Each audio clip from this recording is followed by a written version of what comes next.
முருகன் நிறைய சோதனை கொடுப்பாருங்க. யாருக்கு சோதனை கொடுப்பாருன்னா, எவ்வளவு சீக்கிரம் இந்த கர்மவினையை அறுத்து எரியணும்னு நினைக்கிறோமோ அவ்வளவு சீக்கிரம் அதை சீக்கிரமா அறுத்தெறியதுக்கு உண்டான அத்தனை வேலையும் முருகப்பெருமான் செய்வார்.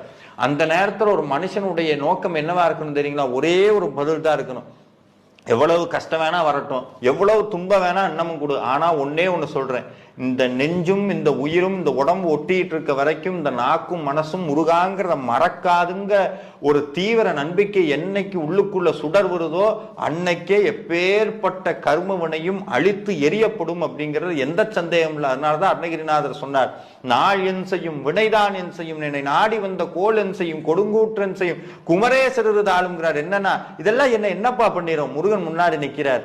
இப்படி வழிபட்டால் நிச்சயமாக திருச்செந்தூர் ஆண்டவன் உங்கள் முன்னாலும் நிற்பான் என்பதில் எந்த சந்தேகம். பார்த்தாலே பாவமெல்லாம் பறக்கிறது, பன்னீரும் சந்தனமும் மணக்கிறது. நீ பார்த்தாலே பாவமெல்லாம் பறக்கிறது, உன் பாதங்கள் வேதங்கள் படைக்கிறது.